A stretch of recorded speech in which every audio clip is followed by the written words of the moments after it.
ॐ पूर्णमदः पूर्णमिदं पूर्णात् पूर्णमुदच्यते पूर्णस्य पूर्णमादाय पूर्णमेवावशिष्यते। ॐ शान्ति शान्ति शान्तिः। शङ्करं शङ्कराचार्यं केशवं बादरायणं सूत्रभाष्यकृतौ वन्दे भगवन्तौ पुनः पुनः। ईश्वरो गुरुरात्मेति मूर्तिभेदविभागिने व्योमवद्व्याप्तदेहाय दक्षिणामूर्तये नमः। ओम शांति शांति शांति। श्री विद्यारण्य मुनि जी के द्वारा विरचित पंचदशी के षष्ठ चित्रदीप विवेक प्रकरणम पर हम लोग विचार कर रहे हैं। यहाँ पे प्रसंग चल रहा है आत्मा का परिमाण क्या है ना। परिमाण जैसे मध्यम परिमाण, अणु परिमाण, महत् परिमाण। तो वादी लोग जो है अनेक प्रकार के मत को मानते हैं। तो उसमें से जो अणु परिमाण को मानते हैं, जो रामानुज और मध्व। रामानुज मत जो है विशिष्टाद्वैत मत उसको बोलते हैं, विशिष्टाद्वैत। रामानुज मत जो है विशिष्टाद्वैत, और जो माध्व मत है उसको द्वैत, केवल द्वैत ही है, द्वैत मत। ते विशिष्टाद्वैतवादी और द्वैतवादी, जो रामानुज अनुयायी और माध्व मत के अनुयायी लोग, वो लोग आत्मा को अणु परिमाण मानते हैं। और इसमें श्रुतियाँ तो हर प्रकार की है, श्रुति तो दे ही देते हैं अणोरणीयान सूक्ष्म सूक्ष्मतरम विभाति एषूढ़ात्मा चेतसा वेदितव्य। और युक्ति क्या है? क्योंकि स्वप्नावस्था में सूक्ष्म नाड़ियों में आत्मा विचरण करता है, इसीलिए सूक्ष्म परिमाण नहीं मानेंगे तो आत्मा का संचरण नहीं हो पाएगा, इसलिए अणु परिमाण मानना पड़ेगा। लेकिन जो फिर दिगंबर आ गए, स्यादवादी जैन, वो स्यादवाद है, मतलब सप्तभंगी न्याय जो है वो सात वो मानते हैं। हर एक पदार्थ जो है सप्त रूप मानते हो। देखो उसको समझ लीजिएगा, सप्तभंगी न्याय क्या है थोड़ा सा जान लीजिए, क्योंकि पंचदशी में आगे आएगा नहीं आएगा ध्यान नहीं आ रहा है, इसलिए आप लोगों की जिज्ञासा बनी न रह जाए, इसके लिए अभी ही बता देता हूँ। ये सप्तभंगी न्याय क्या है? स्याद अस्ति, स्याद नास्ति, स्याद अस्ति च नास्ति च, स्याद अवक्तव्यम, स्याद अस्ति च अवक्तव्यम च, स्याद नास्ति च अवक्तव्यम च, स्याद अस्ति च नास्ति च अवक्तव्यम च। ये सात जो है रूप मानते हैं वो लोग। जैसे घट सामने है, स्याद अस्ति, स्याद का अर्थ होता है कथनचित। घट किसी प्रकार से है, किस प्रकार से मतलब घटत्वेन है, घट रूपेण है, घट घटत्वेन है। पटत्वेन है क्या? पट रूप से है क्या? पट रूप से नहीं है। तो किसी रूप से है, किसी रूप से नहीं है। पहला हो गया स्याद अस्ति यानी कथनचित अस्ति, घटत्वेन अस्ति, और किसी रूप से नहीं यानी पटत्वेन नास्ति। तो दो हो गया, स्याद अस्ति स्याद नास्ति, किसी रूप से है और किसी रूप से नहीं है। और तीसरा है स्याद अस्ति च नास्ति च, किसी रूप से है भी और नहीं भी है। ये तीसरा रूप हो गया स्याद अस्ति च नास्ति च। और ये जो अस्ति और नास्ति दोनों को एक साथ में आप नहीं बोल सकते। अस्ति और नास्ति है भी नहीं भी, दोनों को एक साथ में नहीं बोल सकते, इसलिए कहते हैं चौथा रूप है स्याद अवक्तव्यम च, स्याद अवक्तव्यम, बोल नहीं सकते। भाई वो किसी रूप में है किसी रूप में नहीं है, लेकिन दोनों को आप साथ में बोल नहीं सकते, इसलिए स्याद अवक्तव्यम। ये चौथा रूप हो गया घट का। और पांचवा स्याद अस्ति च अवक्तव्यम च, है भी, कथनचित है भी और अवक्तव्य भी है। छठा हो गया स्याद नास्ति च अवक्तव्यम च, पट घट पट रूप से नहीं है और अवक्तव्य भी है, किसी रूप से है भी नहीं भी है, अवक्तव्य साथ में बोल नहीं सकते।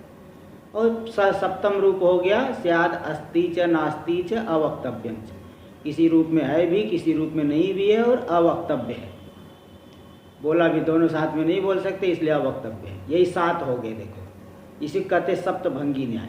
तो संसार के सभी पदार्थ ऐसे ही है, वो लोग कहते हैं किसी रूप में है किसी रूप में नहीं है, किसी रूप अवक्तव्य है किसी रूप में है भी अवक्तव्य भी है, नहीं भी है अवक्तव्य भी है ना, अवक्तव्य है। और सप्तम जो है नहीं है भी नहीं भी अवक्तव्य है। तो देखो 7 हो गया ना, स्याद अस्ति स्याद नास्ति स्याद अस्ति च नास्ति च स्याद अवक्तव्यम स्याद अस्ति च अवक्तव्यम च स्याद नास्ति च अवक्तव्यम च स्याद अस्ति च नास्ति च अवक्तव्यम च। यही है सप्तभंगी न्याय। इसी का जो है इसलिए खंडन ब्रह्मसूत्र में किए है कि भाई 7 रूप मान रहे हो किसी भी पदार्थ के, ये तो कोई जो है ये तो कोई सारे हर एक पदार्थ तब तो जो है कोई एकदम निर्धारित रूप हो ही नहीं, सिद्ध ही नहीं हो पाएगा। कौन विश्वास करेगा फिर तो क्या है कैसे। तीसरा बता दीजिए एक बार। देखो पहला है स्याद अस्ति, दूसरा है स्याद नास्ति, तीसरा है स्याद अस्ति च नास्ति च। स्याद का अर्थ होता है हर जगह स्याद का अर्थ लेना कथनचित, किसी प्रकार से ऐसा। तीसरा हो गया स्याद अस्ति च नास्ति च।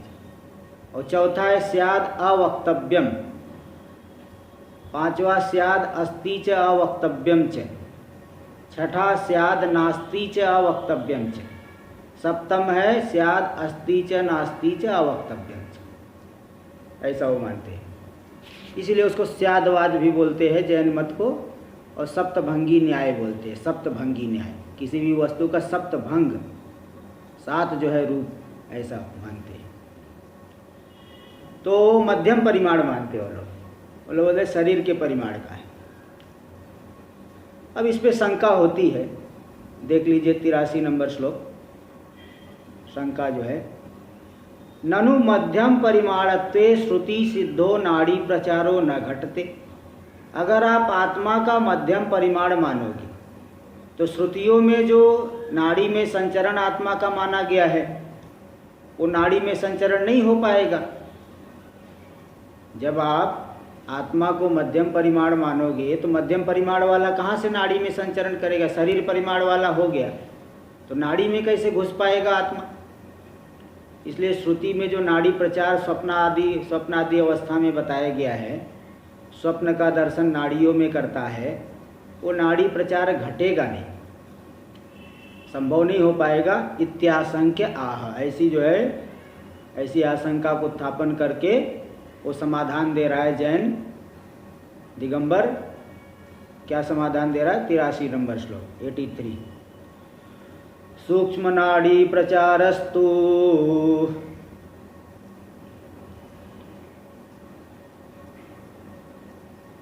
सूक्ष्मैरवयवैर्भवेत्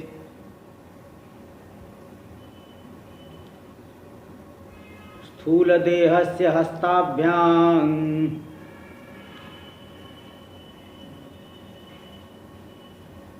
कंचुक प्रतिमोकवत्। सूक्ष्म नाड़ी प्रचारस्तु सूक्ष्मैरवयवैर्भवेत्। बोले आत्मा को मध्यम परिमाण का मानते हो तो सूक्ष्म नाड़ियों में आत्मा का प्रचार कैसे होगा, कैसे विचरण करेगा? तो बोले सूक्ष्मैर अवयवैर, सूक्ष्म और अवयवैर सूक्ष्म नाड़ी प्रचारस्तु भवेत्। आत्मा का नाड़ियों में प्रचार विचरण कैसे होगा? सूक्ष्म अवयवों के द्वारा। पूरा आत्मा थोड़ी सीधे घुस जाएगा, उसके सूक्ष्म अवयव नाड़ियों में चले जाएंगे, उसके माध्यम से आत्मा का भी प्रवेश हो गया। जैसे उदाहरण दे रहे, स्थूल देह से हस्ताभ्याम कंचुक प्रतिमोकवत्। स्थूल शरीर को हाथों के द्वारा जैसे कंचुक में प्रवेश मान लिया जाता है, कंचुक में प्रवेश हो जाता है। कंचुक यानी कुर्ता पहनते, जो चोला कपड़ा पहनते हैं। कपड़ा पहनोगे तो पहले हाथ को डालोगे ना उसमें, जो बाँह है दोनों तरफ बाँह निकली हुई है, पहले हाथ को पहने, हाथ को डालें, फिर दूसरे हाथ को डालें, फिर जो है शरीर का प्रवेश होता है। तो जैसे कपड़ा पहनते, चोला पहनते, का कुर्ता पहनते हैं, हाथों पहले हाथ को डालें। सीधे आप ऐसे पहनना चाहो तो नहीं पहन पाओगे कुर्ता, पहले हाथ डालना पड़ेगा, दोनों, एक हाथ फिर दूसरा हाथ, फिर जाके शरीर डाल पाओगे।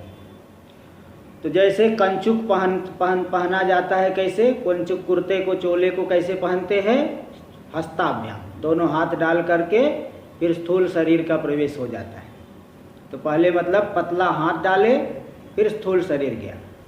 इसी प्रकार आत्मा के सूक्ष्म अवयव नाड़ियों में प्रविष्ट हो जाएंगे, उसके माध्यम से समझ लो आत्मा का ही प्रवेश हो गया,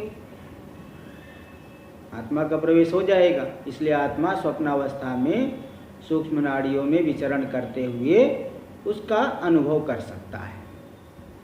इसलिए मध्यम परिमाण मानने पर भी कोई विरोध नहीं है, ऐसा जैन कह रहा है। और भी बताएंगे, पहले टीका में देख लीजिए। सूक्ष्म नाड़ी थी, यथा देहावयोर हस्तयो कंचुक प्रवेशेन, जैसे शरीर के अवयव दोनों हाथ, उन हाथों को कंचुक में प्रवेश करा दिए, कुर्ते में डाल दिए, कपड़े में डाल दिए, पहले हाथ डालेंगे फिर शरीर डालते हैं। तो कंचुक प्रवेशेन देह से कंचुक प्रवेश, हाथों के प्रवेश के द्वारा फिर शरीर का कंचुक में प्रवेश होगा, कुर्ते में प्रवेश होगा। तद्वद आत्मावयवानाम सूक्ष्माणाम नाड़ीसु प्रचारेण, इसी प्रकार आत्मा के जो अवयव है, सूक्ष्म अवयव, उनका नाड़ियों में प्रवेश हो जाएगा, प्रचार हो जाएगा। तो आत्मा का भी मान लिया जाएगा, आत्मा का भी हो गया। जब आत्मा के सूक्ष्म अवयव प्रविष्ट हो गए, आत्मा का भी। भाई देखिए, हर जगह क्या सभी अवयवों का व्यवहार होता है? किसी आदमी की पूजा करना है तो पूजा क्या, इसका मतलब थोड़ी कि पूरे शरीर में आप चंदन लगाओगे, कपड़ा निकाल करके पूरे शरीर में चंदन लगाओगे पूजा करने के लिए। सिर में ऐसे चंदन लगा दिए इधर पे, तो मान लिया गया कि आदमी की पूजा हो गई, है ना। ऐसा थोड़ी कि पूरे शरीर, कपड़ा निकाल, भाई कपड़ा निकालिए स्वामी जी, क्यों? पूजा करनी, पूरे शरीर में चंदन लगाए। पूरे शरीर में चंदन नहीं, सिर में थोड़ा सा चंदन लगा दिए तो समझ लो पूजा हो गई। ऐसे ही अन्य चीज, अन्य व्यवहार भी होते हैं। हाँ, इसी प्रकार आत्मा के सूक्ष्म अवयव नाड़ियों में प्रवेश कर गए तो समझ लो आत्मा का ही प्रवेश हो गया। तद्वद आत्मावयवानाम सूक्ष्माणाम नाड़ीसु प्रचारेण, नाड़ियों में उन सूक्ष्म अवयवों का प्रचार हो जाने से आत्मनोपि प्रचार उपचर्यते, आत्मा का भी प्रचार का गौण प्रयोग हो जाता है। देह से कंचुक प्रवेश हो, तद्वद आत्मा, ये हो गया। तो गौण प्रयोग मतलब मोकवत का मतलब गुरुजी, मोकवत, मोक नहीं, प्रतिमोकवत है। प्रतिमोक पहनना, मोक नहीं, प्रतिमोक। प्रति नहीं है क्या? प्रति भी है। प्रतिमोक का अर्थ होता है पहनना, प्रमोक कह देंगे तो निकालना, प्रतिमोक का अर्थ है पहनना। चलिए देखिए, टीका में देखिए। ननु आत्मनो नियत मध्य परिमाणत्वे कर्मवशात न्यूनाधिक शरीर प्रवेशो न घटते। बोले अगर आत्मा का नियत मध्यम परिमाण मान लिए, जैसे मनुष्य के शरीर में आत्मा है, कितना बड़ा है मनुष्य का शरीर? 3.5 फीट, हाँ मतलब 3.5 हाथ का है, मतलब 6 फीट का मनुष्य का सामान्य रूप से 5.5 फीट 6 फीट का शरीर है सामान्य रूप से। तो इतना बड़ा, उतनी ही बड़ी आत्मा भी रहेगी। जितना बड़ा शरीर उतनी ही बड़ी आत्मा। तो 3.5 फीट का जो है, नहीं 3.5 नहीं, मतलब 3.5 हाथ का, 5.5 फीट की समझ लो, मान लो। अथवा अन्य दूसरे देशों में थोड़े बड़े होते हैं शरीर, 6 फीट हो गए, 6 फीट का मान लीजिए। आत्मा कितना बड़ा होगा? 6 फीट का। तो फिर चींटी के शरीर में जाएगा तो कैसे समाएगा बताओ? हाँ, 6 फीट की आत्मा, चींटी का शरीर तो एकदम छोटा है। इसी प्रकार चलो मनुष्य का शरीर, फिर आगे हाथी की योनि मिली, कोई पाप कर्म किया, हाथी की योनि, पुण्य पाप से ही तो सब खेल चल रहा है, पुण्य पाप ही निमित्त कारण है। तो पाप कर्म की वजह से कहीं हाथी का शरीर मिल गया, तो हाथी के शरीर में तब तो आत्मा एक कोने में रहेगा। ऊंट के शरीर में गया, वहाँ एक कोने में रहेगा। तो बड़े शरीर में जाएगा तो एक ही हिस्से में रह पाएगा, छोटे शरीर में गया तो बाहर आत्मा घिसटते रहेगा। जैसे पैदल चल रहा है, कपड़ा लंबा, कपड़ा अगर बड़ा पहन लो, पैदल चलोगे तो रास्तों में घिसटता है, आत्मा भी तब तो बेचारा घिस जाएगा। ये तो बड़ी समस्या होगी। यही कह रहे, ननु आत्मनो नियत मध्यम परिमाणत्वे, आत्मा का नियत, अगर नियत मध्यम, निश्चित एक मध्यम परिमाण मानोगे तो कर्मवशात न्यूनाधिक शरीर प्रवेशो न घटते। तब तो कर्म के बल से अभी हाथी का शरीर मिल गया मनुष्य को, कभी चींटी का शरीर मिल गया, तो छोटे न्यून यानी छोटे, अधिक यानी बड़े, तो न्यूनाधिक शरीरों में प्रवेश तब तो घटेगा ही नहीं, बनेगा ही नहीं। इत्याशंक्य, ऐसी पूर्व पक्षी कोई जो है उसके जैन के ऊपर आशंका उठाएगा तो वो समाधान कर रहा है, अवयवागमा पायाभ्याम आत्मनो नियत मध्यम परिमाणत्व। आत्मा का नियत मध्यम परिमाण तो है, लेकिन अवयव के आगम और अपाय के द्वारा। मनुष्य के शरीर में है 6 फीट की आत्मा है, तो हाथी के शरीर में गया तो कुछ नए अवयव आ जाएंगे कर्मों के बल से। कर्मों से ही संसार है, तो कर्मों के बल से ही नए अवयव आके जुड़ जाएंगे, तो आत्मा थोड़ी बड़ी हो जाएगी।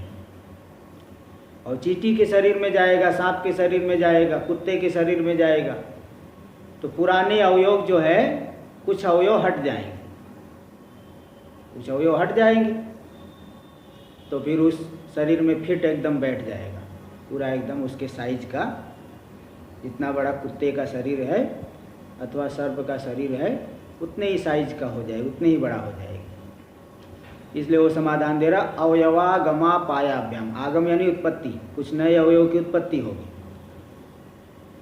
बड़े शरीर में जाएगा तो, और छोटे शरीर में गया तो अपाय, अपाय यानी विनाश हो जाएगा, पुराने अवयवों का कुछ अवयवों का विनाश हो जाएगा।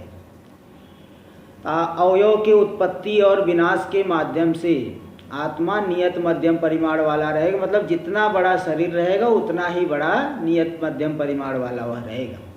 इसलिए देहवत, जैसे शरीर है, शरीर जो है अलग अलग योनि में गया तो अलग अलग, मनुष्य के शरीर में मनुष्य जितना बड़ा शरीर होगा, पशु शरीर में गया पशु जैसा शरीर होगा, देवताओं के शरीर में गया देवताओं जैसा शरीर हो जाता है।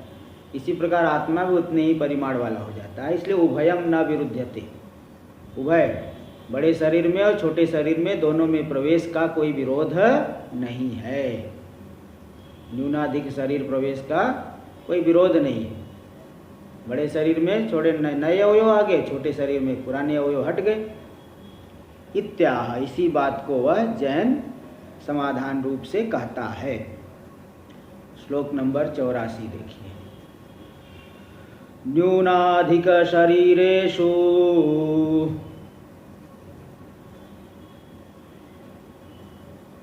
प्रवेशोऽपि गमागमैः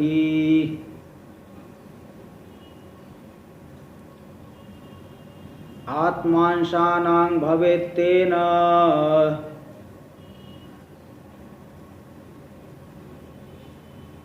मध्यमत्वं विनिश्चितम्। न्यूनाधिक शरीरेषु, न्यून यानी छोटे शरीर में कैसे प्रवेश करेगा? अब इतना तो समझ में आ गया होगा, नए शरीर में, छोटे शरीर में जाएगा तो कुछ नए अवयव कुछ पुराने अवयव निकल जाएंगे छोटे शरीर में जब जाएगा। और जब बड़े शरीर में जाएगा तो वह नए अवयव जुड़ जाएंगे, थोड़ा बड़ा हो जाएगा, मतलब जितना बड़ा शरीर उतनी बराबर हो जाएगा। तो न्यूनाधिक शरीरेषु प्रवेशोपि गमागमय आत्मंसानां गमागमय भवेत्। देखो अन्वय ऐसे करना, न्यूनाधिक शरीरेषु आत्मांसानां प्रवेशोपि, नहीं, न्यूनाधिक शरीरेषु प्रवेशोपि आत्मांसानां गमागमय भवेत्। छोटे बड़े शरीरों में आत्मा का प्रवेश तो आत्मांसानां गमागमय, आत्मांश के गम यानी नाश, और आगम यानी उत्पत्ति, कुछ नए आ गए। तो बड़े शरीर में जाएगा तो नए अवयव आ गए, छोटे शरीर में गया तो पुराने अवयव का गम हो गया, गमन हो गया, बाहर निकल गए, कुछ अवयव निकल गए, इसलिए छोटे शरीर में चले गया। तो आत्मांसानां गमागमय ही न्यूनाधिक शरीरेषु प्रवेशोपि भवेत्। आत्मा के अवयवों के उत्पत्ति और विनाश के द्वारा छोटे बड़े शरीरों में आत्मा का प्रवेश होता है। तेन मध्यमत्वं विनिश्चितम, इससे जो है मध्यमत्व, मध्यम परिमाण रूपता आत्मा की है, ये विनिश्चित हो गया। अब इसमें कोई दोष नहीं रहा, ऐसा जैन ने कह करके उसने यही सोच लिया कि अब तो सब लोग मान लेंगे। लेकिन कौन मानने वाला है? सब खंडन करेंगे, मानेगा कौन? इसमें बहुत दोष है जैन मत में तो बहुत ही ज़्यादा, क्योंकि एकदम घट के समान सावयव हो गया, सावयव होने से विनाशी हो गया। सीधी सी पहले सबसे बड़ा दोष तो आत्मा विनाशी हो जाएगा, और आत्मा विनाशी होगा तो उसमें वो मिथ्या हो गया, जो विनाशी है वो मिथ्या माना जाता है। सत्य का मतलब होता है त्रिकाला बाध्यत्वम सत्यत्वम, जो तीनों कालों में रहे। अभी तो शरीर के बराबर वाला हो गया, शरीर के नाश से आत्मा का भी तब तो नाश हो जाएगा, कि सावयव है, सावयव वस्तु का तो विनाश अवश्यम भावी होता है, निश्चित रूप से होता है। इसलिए उस मत में अब दोष दिखाएंगे। आत्मना सावयवत्वे घटादिवत अनित्यत्व प्रसंगे न, आत्मा को सावयव मानोगे तो अवयव युक्त मानोगे, क्योंकि आपने अभी बताया कि आत्मा शरीर परिमाण वाला है, छोटे शरीर में जाएगा कुछ अवयव हट जाएंगे, बड़े शरीर में जाएगा कुछ अवयव नए जुड़ जाएंगे। तो आत्मा सावयव हो गया घटादि के समान, तब तो अनित्यत्व प्रसंगेन, तब तो घटादि के समान ही अनित्य हो गया, अनित्य हो गया, मिथ्या हो गया, पारमार्थिक सत्य तो नहीं हो पाएगा। इसलिए एतद दूषयति, अनित्यत्व की आपत्ति होने से, ये जो जैन मत है, दिगंबर मत है, एतद यानी दिगंबर मतम दूषयति, दिगंबर मत को दूषित कर रहा है, जो है अन्य लोग, अन्यवादी लोग दूषित करेंगे। क्या है दिखा रहे 85 नंबर का श्लोक। सांसस्य घटवत नाशो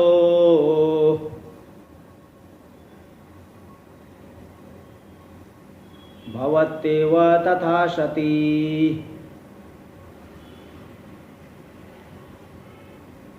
कृतनाशा कृताभ्याग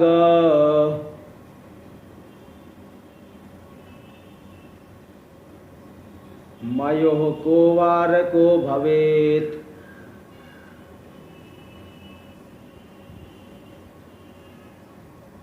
सांसस्य घटवत नाशो भवत्येव, जो सांस वस्तु है, सावयव वस्तु है, अवयव से युक्त वस्तु है, अंगों से युक्त वस्तु है, उसका घट के समान नाश होता है। देखिए सावयव वस्तु का दो प्रकार से नाश, एक तो स्वरूपता नाश हो जाएगा, पूरी वस्तु समाप्त हो गई। दूसरा गुणों के नाश से भी उसका क्षय होता है। जैसे कपड़ा है, पहनते पहनते पुराना हो जाता है, एकदम पतला हो जाता है। कोई कपड़ा जब लाओगे, चप्पल हम लोग पहनते हैं, जैसे चप्पल लाए हैं तो जिस अवस्था में है, 2-4 महीने पहनने के बाद क्या हो जाएगा, एकदम वो थोड़ा पतला हो जाता है, फिर एक दिन पूरी तरह से टूट के नष्ट हो जाता है। स्वरूपता नाश भी होता है, अवयव के नाश के द्वारा भी क्षीण होते रहता है। तो ऐसे ही आत्मा को अगर सावयव मानोगे तो इसका भी दोनों प्रकार से नाश होगा। अवयव के द्वारा नाश, स्वरूपता नाश तो हो ही जाएगा। पूरी वस्तु नष्ट, जैसे पूरा शरीर समाप्त हो गया, शरीर को जला दिए, पूरी तरह से नष्ट हो गया। और बीच में भी ऐसा नहीं कि शरीर एक जैसे रहता है, कभी एकदम दुबला हो जाता है, पतला हो जाता है, कमज़ोर हो जाता है, वृद्धावस्था में बहुत कमज़ोर हो जाता है। और अन्य समय बीमारी, कोई युवा है तो भी बीमार हो गया तो भी एकदम कमज़ोर हो जाता है। तो इस तरह से कोई किसी को भोजन ही नहीं मिल रहा है तो भी कमज़ोर हो गया, भोजन नहीं मिलने पर भी शरीर एकदम कमज़ोर हो जाता है। तो इस तरह से जो है स्वरूपता नाश और गुणतः नाश जैसे घट आदि का होता है, ऐसे आत्मा का भी सावयव होने से नाश होगा। बोले नाश होगा तो फिर क्या हो गया? बोले तथा सती, ऐसा होने पर आत्मा का नाश मानोगे तब तो कृतनाशा कृत अभ्यागमयो को वार को भवेत, ये दो दोष आएंगे। कृत का नाश, आत्मा के नाश से, जैसे शरीर का नाश हुआ ऐसे आत्मा का भी नाश हो गया। तो जीवन पर्यंत जो शुभ कर्म किया अथवा अशुभ कर्म किया, उन कर्मों का नाश, क्योंकि आत्मा ही नष्ट हो गया तो भोगेगा कौन? उन कर्मों का भोग कौन करेगा? आत्मा रहेगा तब तो भोग होगा, आत्मा ही नहीं रहेगा तो फिर भोग कौन करेगा? तो जीवन पर्यंत जो कर्म किया वो कर्म आत्मा के नाश से ही नष्ट हो गया। इसको कहते कृतनाश, कहीं कहीं कृत विप्रनाश भी कहते हैं, ये भी शब्द आता है। तो बिना भोग के ही कर्मों का नाश हो गया। पहला दोष आया कृत विप्रनाश। और आगे जो शरीर उत्पन्न होगा तो आत्मा उत्पन्न होगा नया। भाई जैसे कोई बच्चा पैदा हो रहा है, पहले के शरीर के नाश से आत्मा का नाश हो चुका है, बच्चा पैदा हुआ, नई आत्मा उत्पन्न हो गई, ऐसा मानना पड़ेगा। तो बच्चा तो पैदा होते ही रोने लगता है, गाने लगता है, हंसने लगता है। कभी पैदा हुआ रोने लगा, थोड़े समय बाद फिर हंसने लगता है, फिर गाने लगता है, फिर कभी रोने लगता है। तो क्यों उसे सुख दुख का अनुभव हो रहा है? बिना कर्म के तो हो नहीं सकता है, कर्म को ही नियामक मानना पड़ेगा। बिना कर्म के ही सुख दुख मानने लगो तब तो कोई व्यवस्था ही नहीं रह जाएगी। हाँ, तब तो धर्माधर्म आदि सब बेकार हो जाएगा। ऐसा तो कोई नहीं मानता, सभी लोग, कोई चारवाक को छोड़ करके बाकी सभी लोग कर्म आदि को तो मानते ही, दूसरे यहाँ तक कि दूसरे धर्म वाले भी कर्म को तो मानते ही। इसलिए बच्चा पैदा होते ही, कोई भी पैदा हुआ, आत्मा भी पैदा हो गया, पैदा होते ही सुख दुख मिलने लगा। इसको कहेंगे अकृत अभ्यागम। जिन कर्मों को नहीं किया है, क्योंकि आत्मा पहले वाला नष्ट हो गया था, ये नई आत्मा उत्पन्न हो गई है, इसका पहले से के कर्मों से कोई संबंध नहीं है, तो भी बिना कर्म के ही सुख दुख मिलने लगा। ये अकृत अभ्यागम, जिन कर्मों को नहीं किया गया तो उसका भी फल मिल रहा है। अकृत का अभ्यागम यानी प्राप्ति। जिन कर्मों को नहीं किया है तो भी उसके फल की प्राप्ति हो रही। दूसरा दोष हो गया अकृत अभ्यागम। इन दोनों दोषों का कौन वारक होगा ये बताओ? अगर आत्मा का को घट के समान सावयव मान लिए, आत्मा के नाश से शरीर आदि नाश हुआ, आत्मा भी नष्ट हो गया, तो कृत सभी कर्म नष्ट हो गए और नई आत्मा उत्पन्न हुई, तो नए बिना कर्मों के ही फल मिलने लगा, अकृत अभ्यागम। तो कृत नाश और अकृत अभ्यागम, इन दोनों दोषों का कौन वारण कर पाएगा? मतलब ये दोनों दोष अवश्यम भावी है।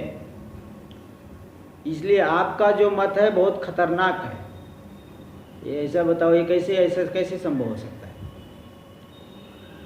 ठीक है, टीका में देखिए, दे रहे सांसस्य, सांस सावयव मानोगे तो घट के समान नाश हो जाएगा। बोले भवतु, जैन कहेगा होने दो, भवत होने दो, क्या हो गया? वो दोष, आत्मा का नाश हो गया तो क्या हो गया, क्या दोष है? तत्रा, इस विषय में बताते दोष क्या है। तथा सती, अगर ऐसा मानोगे तो कृतनाश और अकृत अभ्यागम दोष होगा। कृतनाश का क्या अर्थ है? कृतयो पुण्य पापयोर भोगम अंतरेण नाश। कृतनाश, जीवन पर्यंत जो पुण्य पाप कर्म किया बिना भोग, भाई पाप पुण्य पाप क्यों किया है? जैसे आप धर्म क्यों कर रहे हो? उपासना क्यों कर रहे हो कि आगे हमारा जीवन सुखमय हो। कोई भी कर्म करेगा तो आगे हमें सुख मिले। सुख हर एक व्यक्ति चाहता है, कोई ऐसा जीव नहीं है कि जो मुझे सुख नहीं मिले। हर एक व्यक्ति चाहता है मैं सुखी हो जाऊं, और उसी चाहत में वो पुण्य कर्म करता है। तो पुण्य कर्म किया, और कोई ऐसा और भी पाप कर्म भी हो जाता है, पाप कर्म भी करता है व्यक्ति जल्दी से लाभ के चक्कर में। तो जो पुण्य पाप किया जीवन पर्यंत बिना भोग के ही नाश हो जाएगा। तो यही कृतयो पुण्य पापयोर भोगम अंतरेण नाश। भोग के बिना, अंतरेण यानी बिना, भोग के बिना ही नाश, यही है कृतनाश। ये पहला दोष। और दूसरा दोष क्या दिए थे? अकृत अभ्यागम। अकृतयो अकस्मात फल दातृत्व। जिन पुण्य पापों को नहीं किया है, क्योंकि जब शरीर उत्पन्न हुई नई आत्मा आ गई तो पहले से पुण्य पाप के साथ इसका संबंध है नहीं, क्योंकि नई आत्मा उत्पन्न हो रही। तो जिन पुण्य का पाप कर्मों को नहीं किया तो भी उनका फल सुख दुख वो तो पैदा होते ही मिलने लग गया। अकस्मात फलदातृत्व, अकस्मात बिना किसी कारण के ही नहीं किए गए पुण्य कर पाप कर्मों का भी फल तुरंत मिलने लग गया। यही है अकृत अभ्यागम।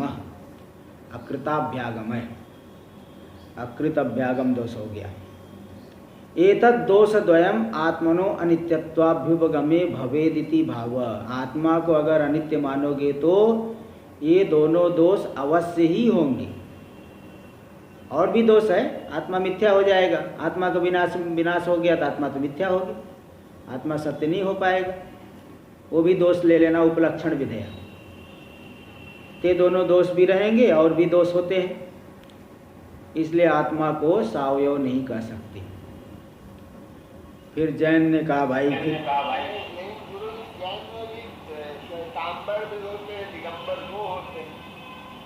हाँ, तो जरा उनके विषय में वो उन्हीं से पूछिए अब क्या क्या उनका है, अब है ना ये उनका। लेकिन मत तो यही है ना, श्वेतांबर दिगंबर। अब हिंदू में ब्राह्मण है, क्षत्रिय, वैश्य और शूद्र है क्या, तो इसमें क्या हो गए? सिद्धांत तो एक ही, वेद तो एक ही है।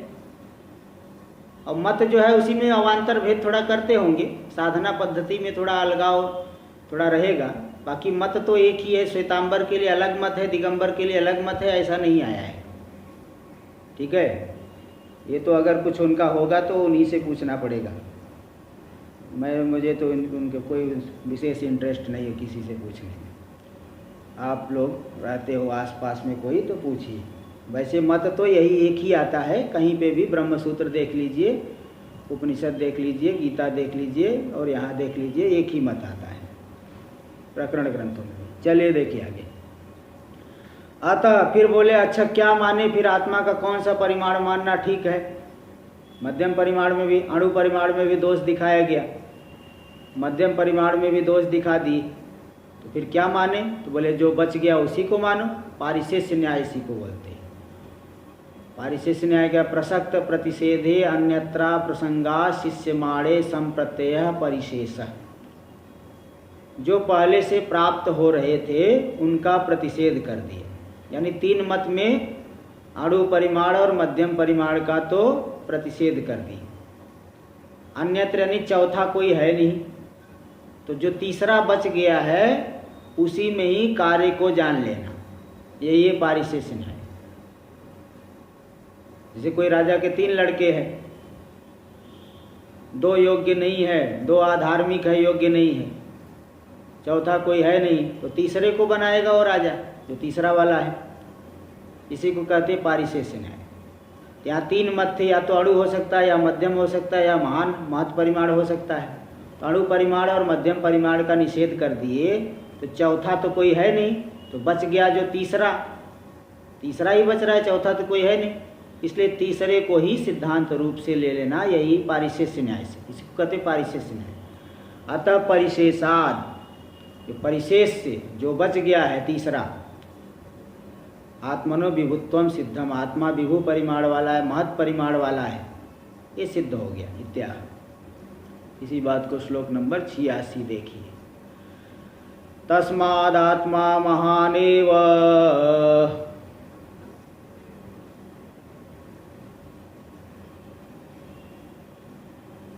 नैवाणुर्नापि मध्यमः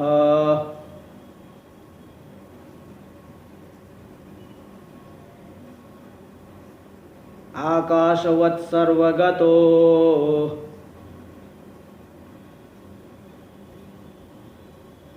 निरंशः श्रुतिसम्मतः तस्माद् आत्मा महान एव। इसलिए आत्मा क्या है? महान है, व्यापक, महत् परिमाण वाला, यानी विभु है, व्यापक है।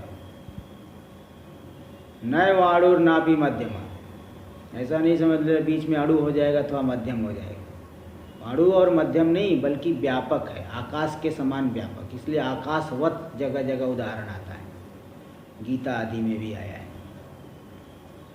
तो, और उपनिषदों में तो है ही। इसलिए आत्मा महान परिमाण वाला हो गया, व्यापक हो गया, विभु हो गया, अणु और मध्यम परिमाण वाला नहीं है।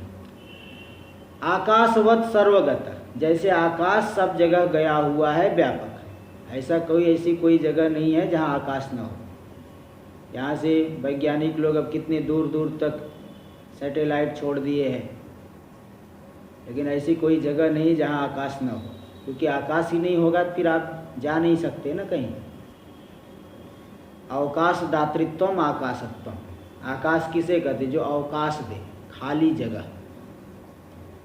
तो आकाश तो हर जगह ही है। तो जब आकाश हर जगह है जो कि कार्य रूप है, आत्मा तो उससे भी सूक्ष्म है। सूक्ष्म का मतलब कोई अणु परिमाण नहीं लेना, व्यापक होने पर भी सूक्ष्म है। जैसे पृथ्वी स्थूल है, लेकिन जल जो है पृथ्वी से ज़्यादा देश में होने पर भी सूक्ष्म है, इसलिए पृथ्वी के अंदर प्रवेश कर जाता है। पार्थिव पदार्थों के अंदर जल प्रवेश कर जाता है, भूमि के अंदर जल प्रवेश कर जाता है, क्योंकि सूक्ष्म है ना। वो जल पृथ्वी से ज़्यादा देश में है, लेकिन सूक्ष्म होने से पृथ्वी के अंदर प्रवेश कर जाता है। ऐसे आत्मा व्यापक है, हर जगह है, लेकिन सबसे सूक्ष्म होने की वजह से सबके भीतर भी है। ऐसा नहीं समझे कि व्यापक है तो शरीर के भीतर नहीं होगा। व्यापक है, अत्यंत सूक्ष्म है, इसलिए सबके भीतर भी है। इसलिए यहाँ कह दे आकाशवत सर्वगतः, आकाश के समान सब जगह गया हुआ है। आकाश से बढ़कर के व्यापकता में दूसरा कोई दृष्टांत मिल नहीं सकता। वैसे ऐसे तो कह सकते हैं कि भाई जैसे बोलते हैं कि सुवर्ण का कोई कार्य है तो सुवर्ण सब जगह उसमें प्रविष्ट है, ऐसा भी बता सकते हैं। लेकिन जो सबसे बड़ा कौन है लोगों की दृष्टि में, तो ये आकाश है, इसलिए आकाश की उपमा दी जाती है। तो आकाश के समान सर्वगत है, निरंश है। आकाश तो सावयव है, इसलिए आकाश का विनाश होता है, लेकिन आत्मा निरंश है, निरवयव है, उसमें कोई अंश अवयव नहीं, अंग नहीं, निरवयव। ऐसा श्रुति सम्मत, श्रुतियों में इसी प्रकार से सम्मत है। व्यापक रूप से ही आत्मा का श्रुतियों में निरूपण हुआ है, कथन हुआ है। टीका में देख लीजिए, तस्मात्, इसलिए आत्मा महत् परिमाण वाला है, महान है, व्यापक है, विभु। इसमें प्रमाण क्या है? श्रुतियाँ है। आकाशवत् सर्वगतश्च नित्य है, आकाशवत् सर्वगतश्च नित्य है। ये गौण, कुछ गौणपादी कारिका में कहीं आया क्या? और निष्कलम ये तो कठोपनिषद में आ गया है। कठोपनिषद आकाशवत् सर्वगतश्च नित्य, कठोपनिषद गीता में भी आया है।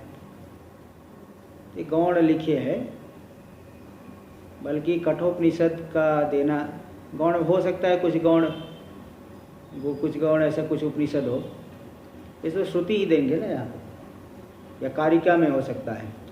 और निष्कलम निष्क्रियम शांतम, तो निष्कल है, निष्क्रिय है, कलायनी अवयव से रहित है, निष्कल है, निष्क्रिय, उसमें कोई क्रिया नहीं, व्यापक है। विभु, जगह जगह जगह विभु, विभु आता है, विभु यानी व्यापक। तो इस तरह से श्वेता स्वतरोपनिषद में भी आया है। इत्यादि आगम प्रमाणम इत्यर्थ, इत्यादि आगम जो वेद वाक्य है आत्मा की व्यापकता में प्रमाण है। बोलिए। ये विभुत्व जो है ये तो अपना वेदांत का मत है। हाँ, ये अपना वेदांत मत हो गया ना। तो यही निर्धारण कर दिए ना, व्यापक है। वेदांत का मत हो गया। जी जी जी, हाँ यही सिद्धांत है, सिद्धांत मत है। हाँ, व्यापक। जी एक प्रश्न है। जी बोलिए। अगर अगर जिसका चित्त शुद्ध हुआ हो और वो साधना चतुष्टय संपन्न है, हाँ पर जी। उसके मत में ये सब नहीं है, हाँ तो क्या उसकी शुद्धता उसको ले जाएगी? मत नहीं। मतलब कभी कभी हाँ आदमी अगर शुद्ध हो, उसका चित्त शुद्ध हो, जी जी। पर उसको ये नहीं मालूम ना, क्योंकि वो जहाँ जन्म होता है, हाँ पर वो उसकी शुद्धता उसको आगे ले जाएगी। हाँ, वो वहाँ पे कहीं भी जन्म हो, अगर पहले चित्त शुद्ध है तो उसको कर्मों के आधार पे वहाँ पे कुछ वातावरण मिलेगा, ऐसा कोई न कोई जो है माध्यम बनेगा। हाँ, कुछ न कुछ उसे मतलब कहीं पे भी। इसलिए देखिए विदेशी लोग जो कई लोग भारत में आ जाते हैं, कैसे आ जाते हैं? क्योंकि पूर्व का जो संस्कार है, पूर्व के जो कर्म है, वो वापस यहाँ से खींच के लाएंगे। ऐसे कहीं भी रहे कुछ न कुछ उसको मिल जाता है वातावरण। जैसे अमेरिका में भी कई लोग हैं, तो वहाँ भी उनको कुछ न जो इस तरह के लोग हैं वहाँ भी श्रवण करते हैं, कुछ मिल जाता है पहले से। आजकल तो ऑनलाइन भी हो गया, पहले तो वैसे भी मिल जाते थे, महात्मा लोग वहाँ भी कुछ चले जाते थे। इस तरह से कुछ वातावरण मिल ही जाता है। देखिए, एवं आत्मनो विभुत्वम प्रसाद्य, इस तरह से आत्मा के विभुत्व को, व्यापकता को सिद्ध करके, आत्मा व्यापक है इस तरह से, यही सिद्धांत मत है। इस व्यापकता को सिद्ध करके तस्य चिद रूपम निश्चेतु, क्योंकि देखिए पहले बता दिए कि 3 ही परिमाण हो सकते, अणु परिमाण, मध्यम परिमाण और महत् परिमाण। तो अणु परिमाण में भी दोष है, मध्यम परिमाण में भी दोष है, और व्यापक होने में कोई दोष नहीं है। क्योंकि आप कहोगे कि जब व्यापक है तो सूक्ष्म क्यों कहा, अणोरणीयान क्यों कहा? अणोरणीयान इसलिए कहा है कि बहुत सूक्ष्म है, उसको जानना बड़ा कठिन है, इसलिए अणु से भी अणुतर कहा है। जैसे कोई जो है सूक्ष्म वस्तु है, उसको हम जान नहीं सकते, जल्दी देख नहीं सकते। कोई छोटे छोटे कीड़े हैं, आप देख नहीं पाओगे, बोलेंगे अणु है, अणु। इसी प्रकार आत्मा दुर्लक्ष्य होने की वजह से श्रुतियों में कहीं अणोरणीयान अथवा अणु शब्द से सुणुरात्मा चेतसा वेदितव्य, और बुद्धि के गुणों को लेकर के वे आत्मा का परिमाण ऐसा कह देते हैं, बुद्धि के साथ तादात्म्य अध्यास को लेकर के। वास्तव में आत्मा व्यापक है, इसलिए व्यापक पारिशेष्य न्याय से उसकी सिद्धि की गई। और भी अब आत्मा का विशेष स्वरूप क्या है, इसको दिखाने के लिए अब आगे का विचार आएगा, हम लोग कल से करेंगे। ओम पूर्णमदः पूर्णमिदं पूर्णात् पूर्णमुदच्यते पूर्णस्य पूर्णमादाय पूर्णमेवावशिष्यते। ओम शांति शांति शांति। शंकरं शंकराचार्यं केशवं बादरायणं सूत्रभाष्य कृतौ वंदे भगवन्तौ पुनः पुनः। ईश्वरो गुरुरात्मेति मूर्तिभेदविभागिने व्योमवद्व्याप्तदेहाय दक्षिणामूर्तये नमः। ओम शांति शांति शांति।